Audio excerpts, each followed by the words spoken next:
দিবেন। রান্না শুরু করার আগে এক বালতি পানি অথবা ভিজা কাঁথা বা কম্বল হাতের কাছে রেখে দিবেন। যদি দুর্ঘটনা ঘটে তাৎক্ষণিকভাবে যেন ব্যবহার করতে পারেন।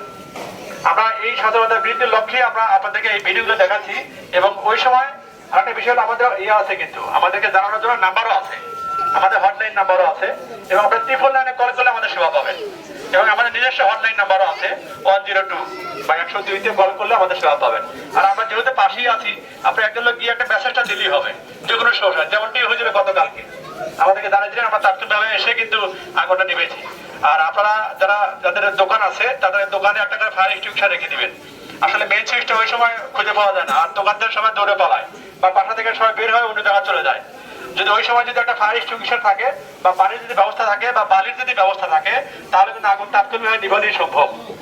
আগুন লাগার পরে এটা একটা দুর্ঘটনা, সবাই দৌড়ে পালালে হবে না, আপনাদের একটা পদক্ষেপ দিতে হবে। কি পদক্ষেপ? একটা ফায়ার এক্সটিংগুইশার ব্যবহার করে দিবেন, মেইন সুইচ অফ করে দিবেন, আমাদেরকে কল করবেন। এই কাজগুলো করলেই হবে। বা আমাদেরকে জানাবেন যদি কলকার নাম্বার নাও থাকে, 999 কল করলে করতে পারেন। যদি নাও থাকে, এটা আমাদের পাশেই আছি, জাস্ট ওয়ালের ওই পাশে, জাস্ট একজন লোক গিয়ে দৌড়ে পড়বেন যেখানে আগুন লাগছে।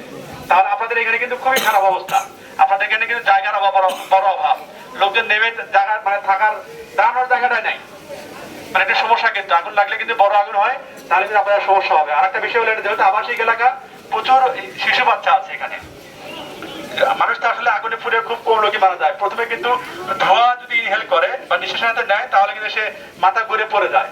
এরপরে কিন্তু তার আগুন লাগে বা কি লাগে সে কিন্তু আর বলতে পারে না। কাজে আমরা এই তাৎক্ষণিকভাবে একটা ব্যবস্থা নিব।